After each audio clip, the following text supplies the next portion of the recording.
foram os escribas, porque eles eram responsáveis por formar uma nova geração. E esta nova geração estava sendo formada na base do judaísmo, sem fé, sem milagre, sem relacionamento com Deus. Era uma geração voltada política e religiosamente, praticamente falando, sem acesso a Deus. Para os irmãos ter uma pálida ideia, é notório que uma criança judia, ela era catequizada, ela começava a entender ou a estudar a lei a partir dos 6 anos de idade. Quando ela chegava aos 10 anos, ela já tinha a lei decorada, e a partir dos 12 anos, ela ia comparecer à presença dos escribas, dos doutores. Era eles que iam formar a geração futura. Então, a Bíblia e a história nos mostram que aquelas crianças formavam no templo, diante da bancada de observação.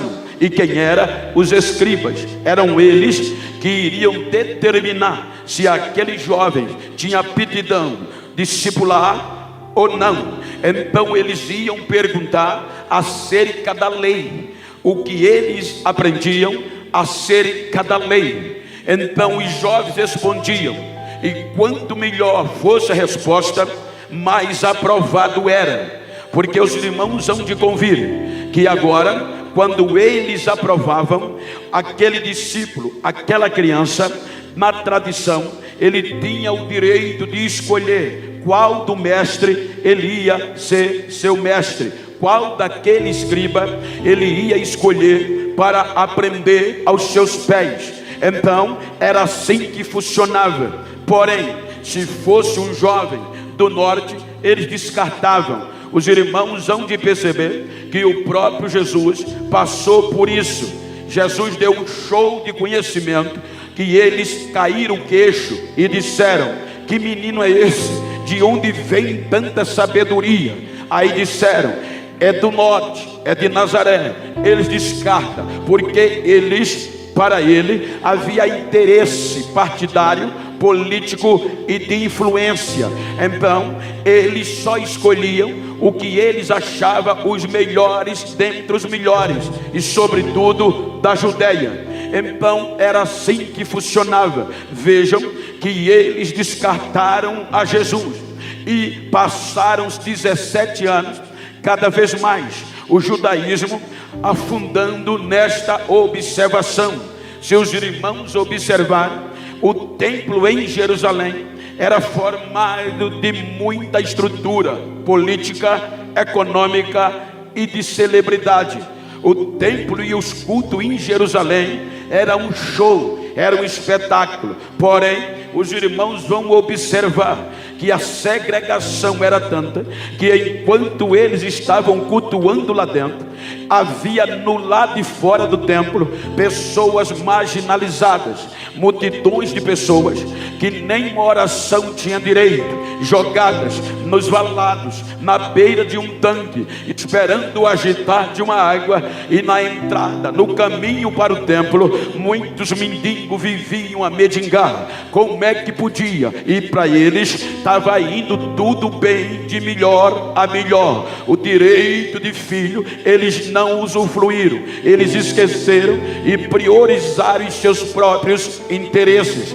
Então, 17 anos mais tarde, com o abandono, com o esquecimento de Jesus, veja que Jesus vai vir para quê? Para restaurar a Israel. A Bíblia diz que ele veio com o objetivo de preparar Israel a reconciliar com Deus por meio do seu evangelho. Contanto, Israel o rejeitou, Israel endureceu. Aí Jesus agora vai pregar o evangelho aos gentios, ou seja, aqueles que não tinham direito, que estavam, como disse Paulo aos Efésios capítulo 2, que estavam longe da aliança com Israel, aqueles que estavam mortos, andando segundo o curso deste mundo. Agora a Bíblia diz que Jesus vai pregar a eles, e o interessante é que Jesus vai pregar o evangelho,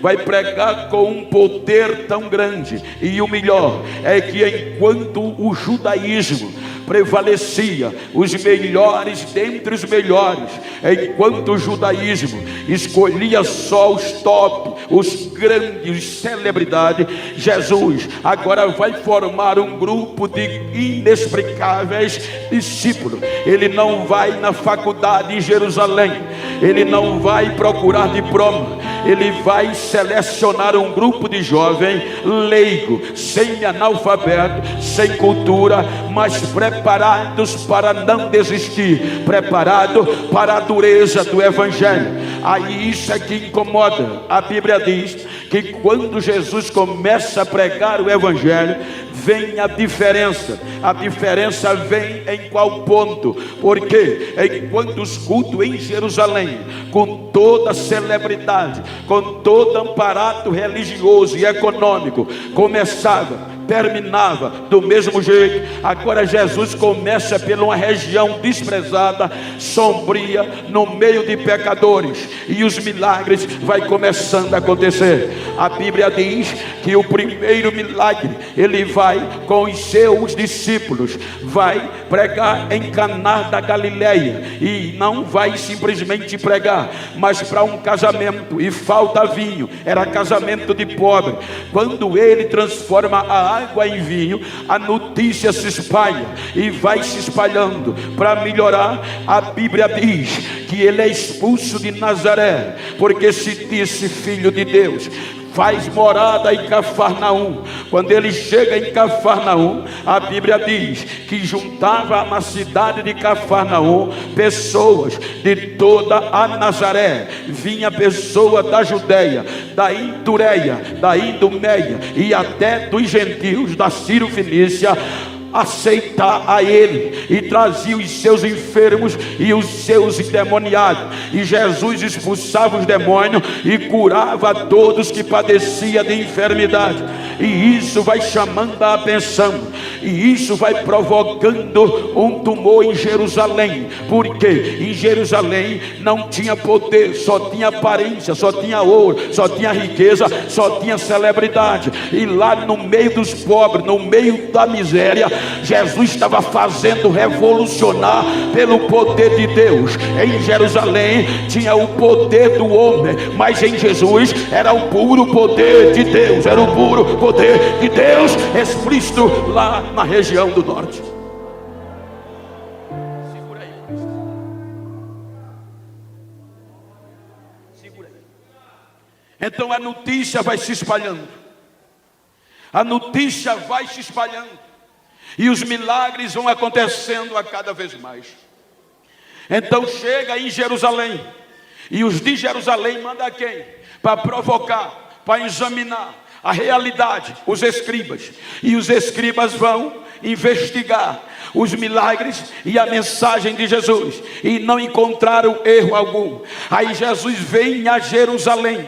Quando Jesus vem a Jerusalém, a Bíblia diz que ele não vai para o templo, mas a multidão vai aonde estava ele, e ele começa a pregar. Aí a notícia chega no templo, aos sacerdotes: Jesus de Nazaré está na cidade, e a multidão está na praça ouvindo ele. Aí agora vem o primeiro projeto para parar o direito dos gentios através de Jesus. Os sacerdotes disseram: manda os soldados prendê-lo. E quando os soldados vão, não conseguem prendê-lo. Jesus estava pregando. João capítulo 7 diz que quando eles voltam decepcionados. E os discípulos, os sacerdotes perguntam: por que vocês não o trouxeram preso? Aí os soldados bradam: a gente nunca ouviu ninguém pregar daquele jeito. A gente foi impactado impactado pela pregação dele. Primeiro o plano deu errado.